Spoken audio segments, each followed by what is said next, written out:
Lagi rame masalah film yang dibuat anak-anaknya Papi Oyos, katanya dibubarin dan ini negara anti demokrasi. Emang sesederhana itu?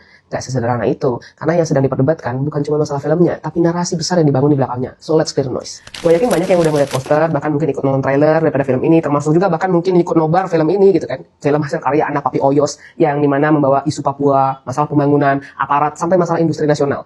Masalahnya nih ya, menurut keyakinan saya, apa yang disampaikan di dalam film ini narasinya cuma satu arah, yang ditampilkan cuma satu sisi aja. Pembangunan dianggap penjajahan, aparat digambarkan represif, negara diposisikan seperti musuhnya masyarakat sendiri. Dan bahkan menurut gue nih ya, narasinya menempatkan seolah-olah Papua itu bukan bagian daripada Indonesia. Nah, pertanyaannya, kenapa framing seperti ini tuh gampang banget dipakai oleh kaum-kaum mereka nih, anak-anak Papi Oyos, jaringan aktivis internasional. Karena isu HAM dan lingkungan hari ini bukan cuma masalah isu moral, tapi juga bisa jadi alat tekanan geopolitik dan ekonomi.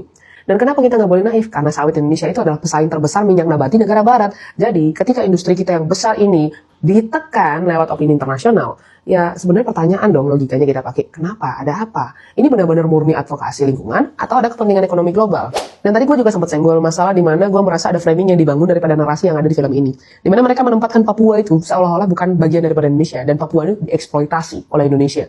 Nih, sebenarnya kita jujur pertanyaan pada diri kita sendiri lah ya. Selama ini ada banyak omongan, oh pembangunan Indonesia itu hanya Jawa sentris, hanya di bagian barat aja, sedangkan bagian timur tertinggal. Tapi giliran nih, ada pembangunan di Papua, ada proyek-proyek strategis, itu malah diganggu, dan dibangun narasi negatif seperti ini terus-menerus. Yang sebenarnya kalau misalnya ini sampai terganggu, terhenti, dampaknya siapa yang kena? Ya masyarakat Papua. Karena pembangunan infrastruktur, investasi, akses ekonomi, itu juga bisa tertahan.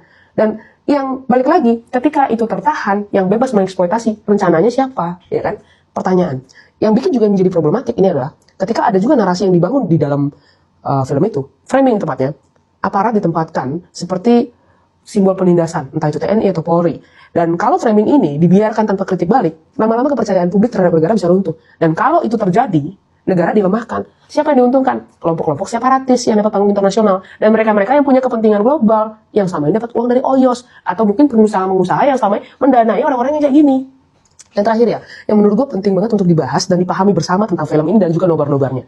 Di Indonesia, itu ada hukum. Indonesia negara hukum, ada aturannya atas semuanya, termasuk juga distribusi film publik. Jadi kalau memang film ini belum punya tanda surat lulus sensor, ya pantas dong negara untuk bertindak. Negara punya dasar hukum untuk hal itu. Jadi jangan langsung semuanya dibingkai sebagai pembungkaman demokrasi. Dan sebenarnya di sisi lain gue juga memahami, ya sebenarnya negara hadir aja di dalam hal-hal seperti ini. Itu juga kalau mereka terbuka atas kehadiran negara, supaya narasinya bisa dari dua arah. Karena kritik itu boleh, diskusi itu boleh, tapi publik juga berhak untuk melihat konteks yang lebih besar daripada cuma sekedar narasi framing sepihak. Karena Indonesia bukan hanya milik tanda kutip, tapi milik kita semua. So the rest, judge for yourself, don't get lost in it.